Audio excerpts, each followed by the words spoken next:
नमस्कार, एक बार फिर से आपका हमारे इस चैनल में स्वागत है। आपको बता दें कि सौम्या पोखरेल ने पवन सिंह से माफ़ी मांग ली है और खेसारी लाल यादव के बारे में कुछ ऐसा बोला है कि जो कि आपको इस वीडियो में देखना चाहिए। आपको बता दें कि सौम्या पोखरेल जो कि एक नेपाली टैटू गर्ल है, जिन्होंने खेसारी लाल यादव का टैटू बनाया था। इसके कारण खेसारी लाल यादव ने उन्हें अपने गाने में काम दिया था, जिसके कारण उनकी प्रसिद्धि काफ़ी ज़्यादा बढ़ी थी।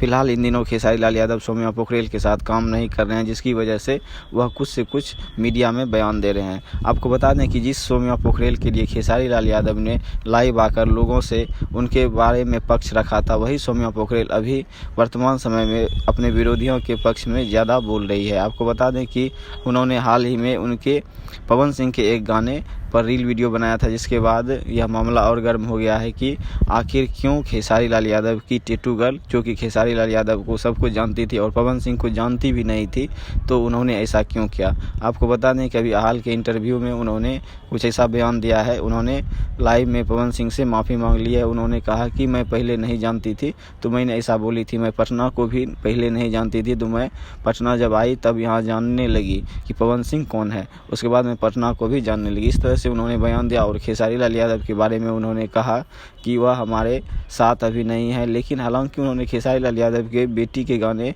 के ऊपर गाने वाले पर निंदा की थी और उनका वीडियो भी सोशल मीडिया पर बनाकर भेजा था। आपको बता दें कि अखिलेश कश्यप जी ने भी यह कहा था कि फ़िलहाल हम सौम्या पोखरेल के बारे में बात नहीं करेंगे, क्योंकि वह भोजपुरी इंडस्ट्री में एक झगड़ा लगाने का काम करती है। क्यों कि आपने सभी देखा होगा कि जब वह यह बयान दी थी कि मैं पवन सिंह को नहीं जानती हूँ, तो उस समय काफ़ी ज़्यादा विवाद हुआ था। इस विवाद के कारण खेसारी लाल यादव को भी टारगेट किया गया था और खेसारी लाल यादव तब लाइव आकर उनका बीच बचाव किए थे। अभी वह जब भी पवन सिंह के गाने पर रील वीडियो बनाती है, तब भी खेसारी लाल यादव को टारगेट किया जाता है, अखिलेश कश्यप को टारगेट किया जाता है। आप सौम्या पोखरेल को कितना सही मानते हैं? क्या आपको यह लगता है कि सच में वह